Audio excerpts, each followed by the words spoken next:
प्यारे बच्चों, जैसा कि आप जानते हो कि आपका फर्स्ट चैप्टर चल रहा है, उसका एक लास्ट क्वेश्चन जो कि रहता है उसको आज हम डिस्कस करेंगे, जो कि कैरेक्टर है, जो कि सेकंड मेन कैरेक्टर है इस कहानी का, द स्यूटर एंड पापा का, जिसको एंटोन चेखव ने लिखा है। और इस कैरेक्टर की अगर हम बात करें, कोर्ट काउंसलर कॉन्ट्रशिकन की अगर बात करें, तो इसके बारे में कुछ इतना पर्सनल इसकी अपीयरेंस नहीं बताई है कि ये कैसा था, किस तरह का था, दैट मीन टू से कितनी एज थी या फिर किस तरह का इसका अपीयरेंस था, वैसा तो कुछ नहीं बताया, बट एक जनरल ओवरव्यू दिया है इसका, जो कि हम यहाँ पे डिस्कस करेंगे, कि पहले भी कर चुके हैं थोड़ा बहुत, लेकिन अब आज मैं स्पेसिफिक तरीके से इसको डिस्कस करूँगा। जैसा कि आप जानते हो, कोर्ट काउंसलर कॉन्ट्रशिकन, जैसा कि मैंने लिखा है, वो एक मिडिल एज पर्सन था, 7 जवान लड़कियों का पिता था और उनका उस पर बर्डन बहुत ज़्यादा था। वो मैरिजेबल एज की लड़कियां थी और उस चीज़ का बर्डन उनको कॉन्ट्रशिकन पे बहुत ज़्यादा था, और उस चिंता में, उस वरीनेस में वो कुछ ऐसे स्टेप ले लेता है जो कि एक रियल पर्सन नहीं लेता है। जैसा कि अगर मैं बताऊं कि उसने पायोटर को एक मतलब यंग लड़कियां अगर घर में हों तो किसी जवान लड़के को अलो करना घर में आने के लिए, ये कोई एक रियल अगर हम सिचुएशन देखें तो वैसा नहीं होता है, रियल सोसाइटी में ऐसा नहीं होता है। बट एक अनरियल सा ओवरव्यू लगता है जब इसने अलो कर दिया पायोटर को अपने घर में आने पर, और वो पायोटर की लड़की के साथ डाइन भी करता है, डिनर करता है।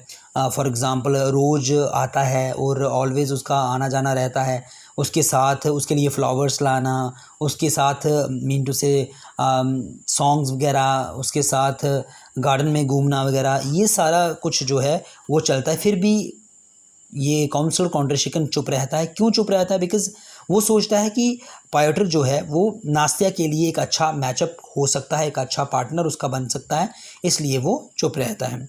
तो यहाँ पे हम इस तरीके से कह सकते हैं कि कॉन्ट्रशिकन जो है वो एक रियल फादर की तरह बिहेव यहाँ पे नहीं करता है, जो कि जस्ट लाइक अगर किसी को शादी भी करनी हो रियल में, अगर किसी को जस्ट लाइक रियल लाइफ में अगर किसी को अपनी बेटी की शादी करवानी है तो उसकी बैकग्राउंड के बारे में परखता है, जांचता है, परखता है बंदा। लेकिन यहाँ पे ये कुछ नहीं मतलब चेक करता उसकी बैकग्राउंड के बारे में। इवन कि अगर हम मेन कैरेक्टरिस्टिक्स की बात करें पायोटर की, तो एक कॉड पर्सन था, मीन टू से कॉड मीन टू से एक डरपोक पर्सन था, एक इररिस्पॉन्सिबल पर्सन था, एक जस्ट लाइक इमैच्योर पर्सन था, जो कि रिस्पॉन्सिबिलिटी को हैंडल नहीं करना चाहता। फिर भी ये जानते हुए भी कॉन्ट्रशिकन उसको कन्विंस करता है कि वो उसकी लड़की से शादी कर ले। तो कॉन्ट्रशिकन यहाँ पे एक मजबूर पिता की तरह वो उसको दिखाया गया है, यहाँ पे इस कहानी में बताया गया है, और वो बिहेव भी उसी तरह का करता है। इवन के अगर हम एंड की बात करें तो स्टोरी की, तो वहाँ पे अगर कॉन्ट्रशिकन की बात करें तो वो ना ही वो उसका पायोटर का फादर इन लॉ बनता है, और ना ही इनके बीच में कोई मीन टू से अटैच जो सिचुएशन होती है कि ये कनेक्ट नहीं होते एक दूसरे के साथ। क्यों नहीं होते? बिकॉज ये ना ही ऐसी सिचुएशन बन जाती है कि वो मैरिज सर्टिफिकेट के लिए बोलता है और वो नहीं ला पाता, जिसकी वजह से ना ही वो पायोटर का फादर इन लॉ बनता है और ना ही पायोटर जो है वो नास्तिया का हस्बैंड बनता है। तो यहाँ पे दोनों जो है अनअटैच्ड रहते हैं, दोनों कॉन्ट्रशिकन और पायोटर अनअटैच्ड रहते हैं। तो अगर हम एक जनरल ओवरव्यू ही हम बता सकते हैं, यहाँ पे कॉन्ट्रशिकन का कोई स्पेसिफिक ओवरव्यू नहीं है उसका। तो वो जो है एक रियल फादर के तरह वो बिहेव नहीं करता इस कहानी में। इवन के आपने कन्वर्सेशन भी उसकी मैंने आपको डिस्कस की थी पहले, किस तरह से वो मान जाता है, हर बात को मानता है।